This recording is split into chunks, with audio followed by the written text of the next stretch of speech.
Good late morning, and welcome back to the Knee Jerk Devotional, mostly daily spiritual insight for the short attention span.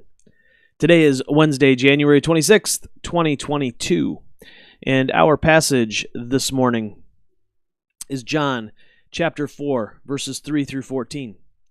So Jesus left the Judean countryside and went back to Galilee. To get there, he had to pass through Samaria. He came into Sychar, a Samaritan village that bordered the field Jacob had given his son Joseph. Jacob's well was there. Jesus, worn out by the trip, sat down at the well. It was noon. A woman, a Samaritan, came to draw water. Jesus said, "Would you give me a drink of water?" His disciples had gone to the village to buy food for lunch. The Samaritan woman, taken aback, asked, "How come you, a Jew, are asking me, a Samaritan woman, for a drink?"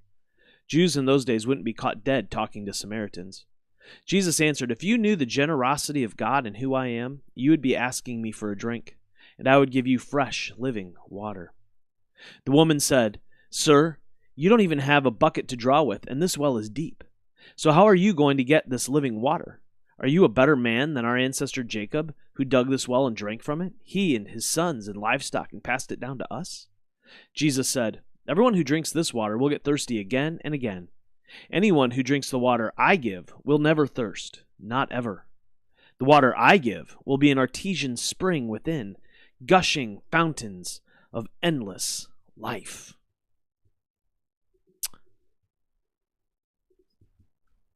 Well,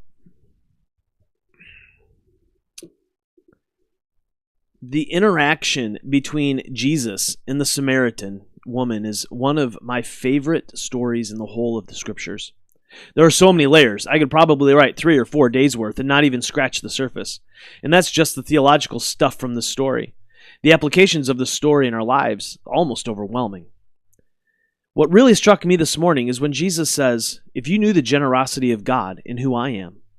If we could grab hold of the reality of God's generosity, it would transform the way we interact with the divine. I think so often of God as stingy or hard or strict or even absent. I know that I shouldn't admit to those things because I'm a pastor after all. Here's the deal. Us pastors, even though we have the intellectual knowledge that such things are not true, we still wrestle with them. For some reason, it's easier to believe that God is not generous. Why? Probably because when we put ourselves in God's place, we would really struggle with being generous. Each of us know our own sin sickness. We know how far we fall short of loving well, loving God, loving our neighbors, and loving our enemies. If we were God, we'd probably have sent some brimstone hurtling from the heavens already. It's so much harder to believe that God is generous in the face of our imperfections. God is always faithful. God is always forgiving. God is always gracious. God's generosity knows no bounds. In the face of such overwhelming generosity, we feel inadequate. We feel self-conscious. We feel undeserving. Yet, God's generosity and grace will not be swayed.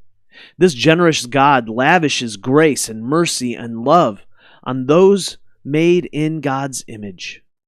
I'm learning that central to the life of faith is embracing God in all the beauty and goodness that flows from the divine. To live by faith is learning to rest in God's generosity, as opposed to living as though God was stingy, hard, and cruel. As we come to terms with the reality that God is lavishly generous, then we are free from the fear of entering into God's presence. We are free to enter in and drink deeply of grace, the very living water that offers life. Until tomorrow, love well, my friends.